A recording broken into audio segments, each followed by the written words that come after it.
Hello, I'm Ted Buehner, KIRO Newsradio meteorologist, and this is The Insider, where we look behind the camera and meet some of the people, their organizations, and what they do to help keep us safe. This edition, we're going to work with the American Red Cross. And with us today is Betsy Robertson. She's with the Seattle King County chapter of the American Red Cross. Welcome. Thank you so much for having me, Ted. We've known each other for many, many years now, many different hats on. It's really great to be here today. Glad to have you here. First of all, can you describe what you do for the Red Cross? Sure. I have the role as Director of Communications for the American Red Cross and the Northwest region. And our region covers the majority of Washington State and 5 counties in North Idaho. Blood donations. It's a big part of the Red Cross mission. Why is that a critical part? Yeah, it really comes down to the health of our communities and ensuring the health of where our friends and neighbors, where we live. Blood is still a product that cannot be manufactured. So it's only available due to the generosity of people, you and me, others who give the gift of truly life to people who need it for emergency situations, different types of treatments. It's just critical. So the Red Cross has been around for over 140 years in this country. Originally started blood banking, early days in our country, and we continue that tradition, and in fact are expanding on that tradition here in Seattle. Well, we're not only talking blood donations, but also something called platelets. Yeah. And what are platelets, and what are they as opposed to just whole blood? Yeah, so there are 3 different ways that you can donate blood, and blood products is kind of the umbrella term. Platelets are this little magical cell, and that are part of the blood clotting that allows blood to clot in another, in a person. So if you have medical folks listening, they're going to cringe at this because I'm not a medical, I'm not medically trained. But what I do know is that platelets are vital to individuals who are going through cancer treatment. That's where the vast majority of platelet donations go.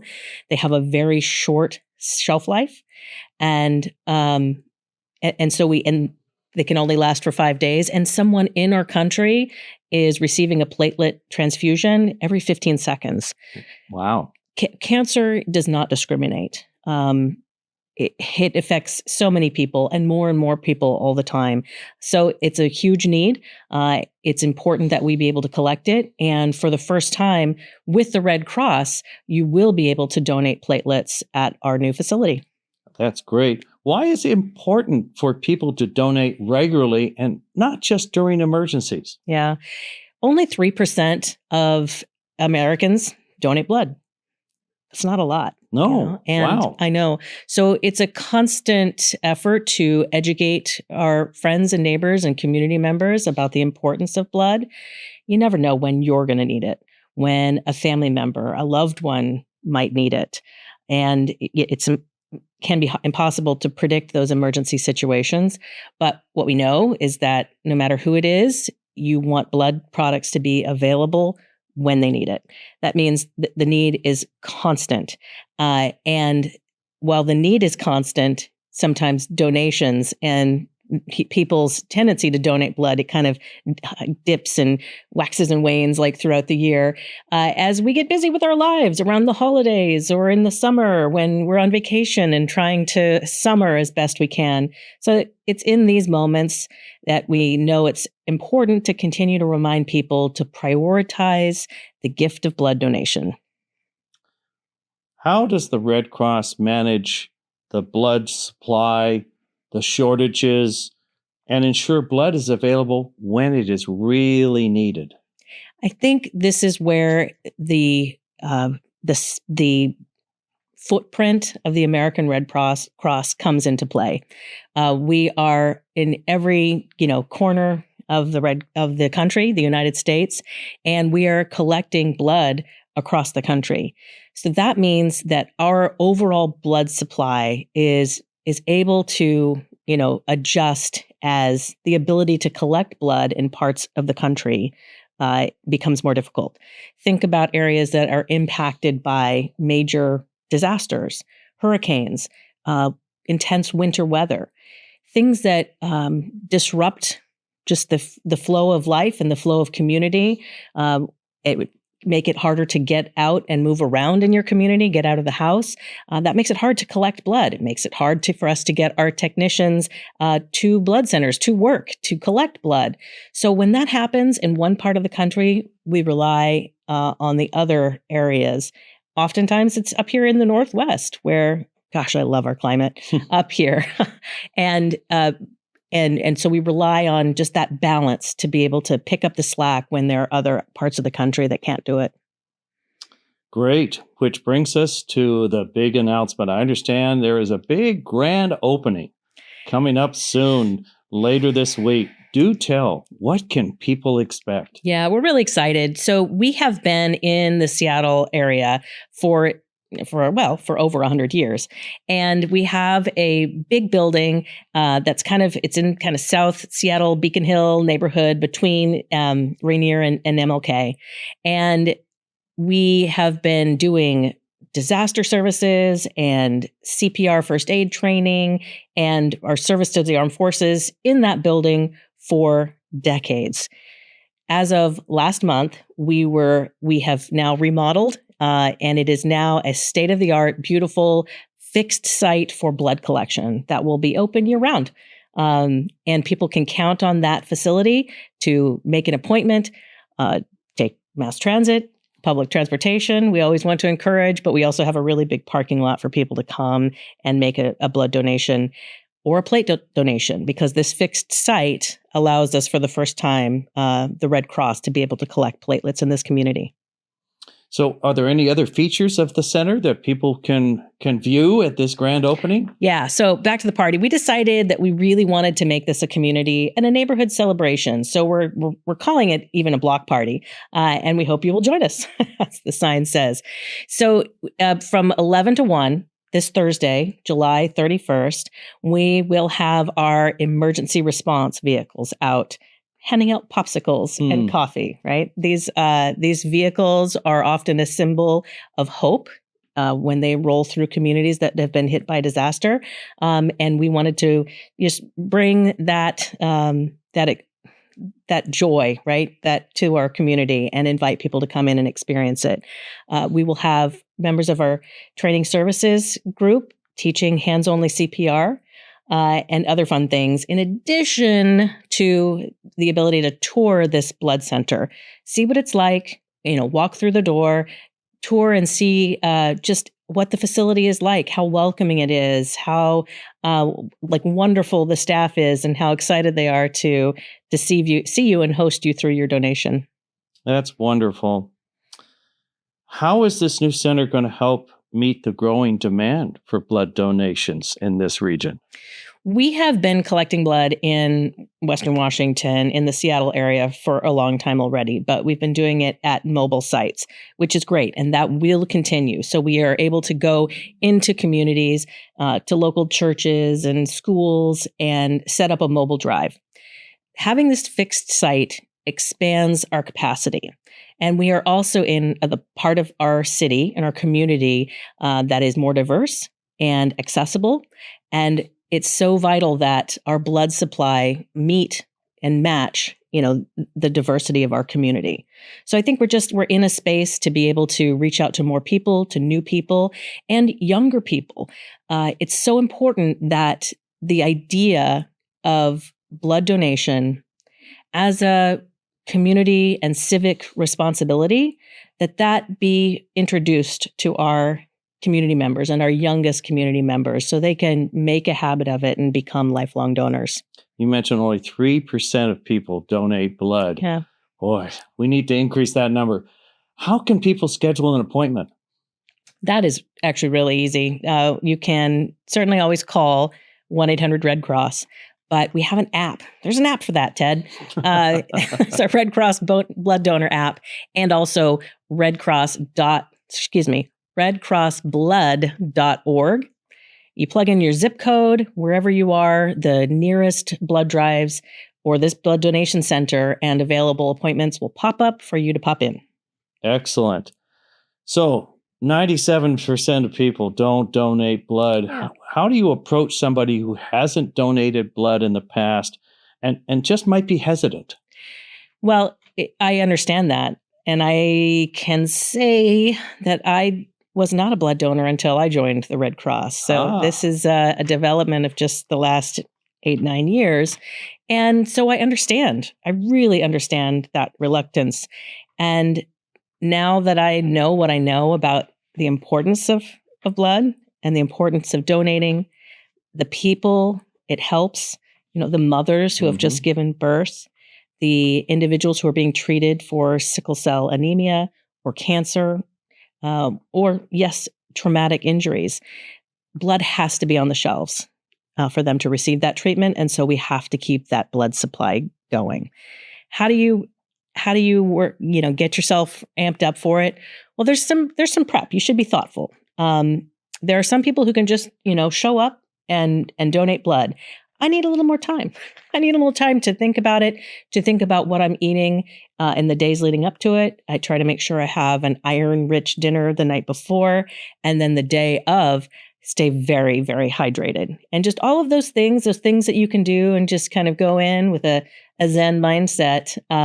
Our staff will just do an exceptional job of making you feel comfortable and welcoming you through that process. And the real benefit is about, 3 weeks later, you will have long forgotten that you went through the experience of donating blood, but you'll get an email or a text or a message on your phone that tells you exactly where your blood donation went. And to know that that cycle has been completed and that someone benefited from that gift that you gave makes it all worthwhile. That's your reward, no doubt about that. So again, how can people make an appointment with the website or the app? Go to redcrossblood.org. That's the easiest way. You'll type in your zip code and it'll pop up appointments. And then download the app, right? And then you can stay fresh and take your, there's a series of questions that you want to answer on the day that you donate. And you can just do that really quickly from your phone. Excellent. Well, beyond blood donations, there's been a rising number of disasters across the nation, such as Hurricane Helene last fall. We had the LA fires early this year in January. The Red Cross supports those who survive these kinds of disasters.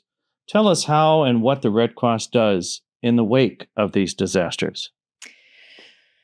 It's a big question, and it's an increasingly important question. And we are doing more and more of that, it seems, every year as the number of severe events, intense, extreme events increases and has greater impact. So the Red Cross, first and foremost, once we have been asked to support a community following a disaster, we will mobilize and flex to meet whatever the need is. Here locally, we have seen over just the last month or so, a lot of small wildfire shelters popping up across our state in Washington to allow people, when there is an immediate threat, to know that they have a safe place to go. And if that threat continues, that they will have a safe place to spend the night, to be fed and cared for as long as that threat persists. We also have individuals who are ready at a moment's notice in the middle of the night to go to a home fire and support the people who have been forced to evacuate their homes in the middle of the night and be able to provide immediate comfort and care so that in those crisis moments, they, again, know that they have care, they have resources, and they will have a place to go and next steps to take. It's so hard to be in a crisis, right? And to know what those next steps are and all of the weight of what to do is falling on you. Our responders have the biggest hearts and are trained to be able to help you get that process started. But then you mentioned something like Los Angeles and the fires that devastated that community. And so many people lost their homes. So many people were impacted. And I think even up here, we are in Seattle. I have family members who were directly impacted and friends who were directly impacted. That was quite an experience. I was part of the team that deployed down to California in the aftermath of those fires and spoke with individuals at our shelters, which once again, on just a much larger scale, gave people a place to go, a place to just start that process of recovery, which can take, days, weeks, months, and we're there as long as the need is there.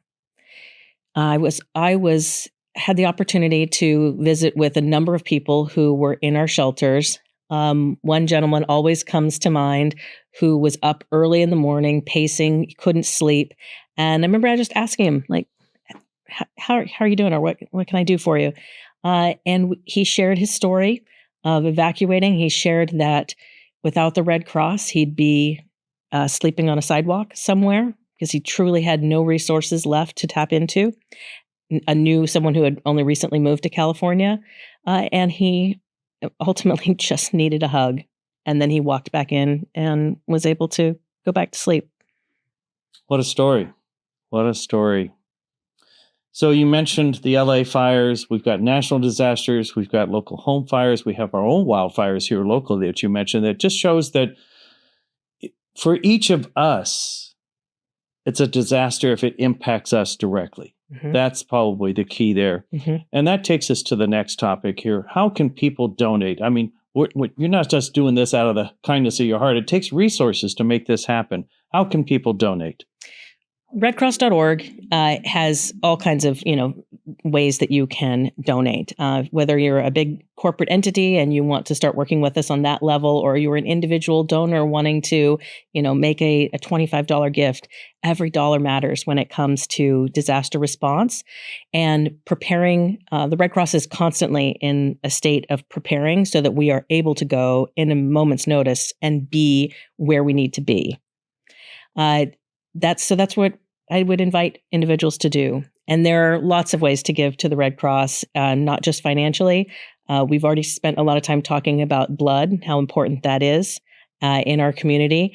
And then the third is to volunteer your time, right? We're only able to do what we do because of the volunteers who have decided that they want to be part of one of the helpers. They want to get the training to be able to open the shelter, support the survivor in their time of need, and be there just to help a community get through those difficult days. Well, you just kind of touched on my next question here. What roles do volunteers play in the Red Cross mission? I encourage everybody who is even just the slightest bit interested to go to our website, redcross.org, and check out the volunteer opportunities list, because there are options. If you need to stay at home and do your work on a computer and a phone, there's a job for that. Right now, we also have a great need in Washington State for people to work in shelters, to be trained as shelter workers for these wildfire shelters that pop up.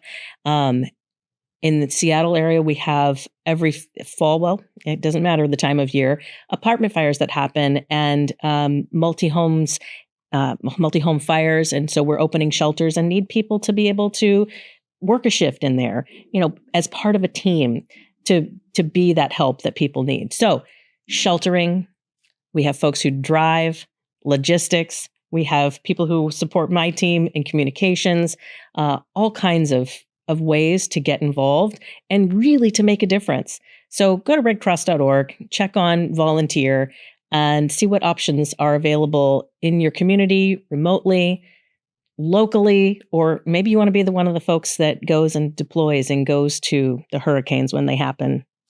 Many have big challenges. And for the Red Cross, what kind of big challenges does the Red Cross have in fulfilling their mission and getting enough volunteers?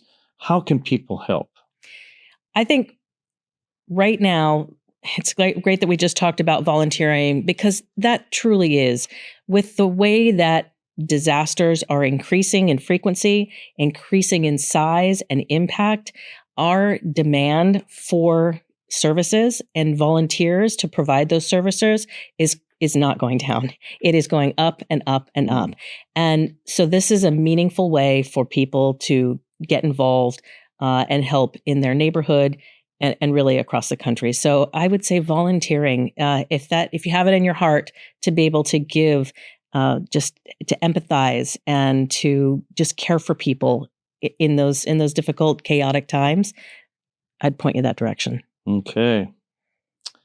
You mentioned training for volunteers. What kind of training is there that they can use to enhance their own personal skills? People have different kinds of skills. Mm-hmm. Yeah. So we can really tailor that to individuals. Of course, certain positions require different things. And on the subject of sheltering, right? Good timing. Mm-hmm. We have a series of courses and days coming up in our region where you could show up spend a Saturday, 4 hours with us on a Saturday, and emerge trained and ready to work in a Red Cross shelter. So visit our website and be looking for those opportunities. We'll try to get the word out via social media as well. But we want to make sure that the folks who are wearing our emblem and serving in the community are prepared to do it and represent us well. So lots of training available. And we'll get you what you need to do to be successful, to enhance skills that you already have, or maybe this is a way to try something new. Now, is that training in person? Is it online? Is it both? It's both. It's a mixture. Sometimes you really do need to be in person to do things and get that sort of tactile muscle memory. But a lot of in the world we live in now, right? Things can happen virtually, and we have a lot of courses that you can kind of self-direct. CPR training, first aid training, still doing all that? Oh, yeah. Please come to our open house, right? And you can get a free lesson on hands-only CPR. But it's beyond that now. You can sign up for classes and take classes, hybrid classes, where you do a little bit online, a little bit in person. And hopefully that you can find one that fits your schedule. Babysitter courses available for kids who are looking to make a little extra money. Yeah. I did not know. Mm-hmm. That's interesting. Is there anything else you'd like everybody to know about the Red Cross and how they can help? The Red Cross is made up of your neighbors, your friends and neighbors. And so just to know that, yes, we are this big historic, entity, and we are made up of people who live across the street.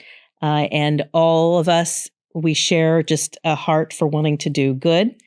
We always are looking for new people to welcome into that. So visit redcross.org and see what you can do to help. Excellent. Betsy, thank you for joining us. I'm going to give you the final word.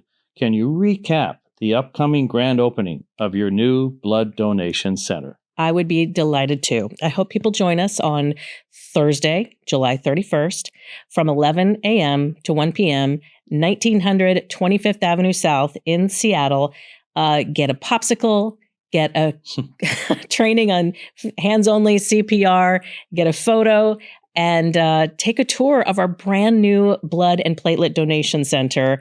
We're so excited to welcome our community into this space and do good things. And then it's an investment in in our healthy communities. Fantastic. Thanks again for sharing all this valuable information. And thank you for joining us for this edition of The Insider. For KIRO News Radio and MyNorthwest.com, I'm Ted Buehner.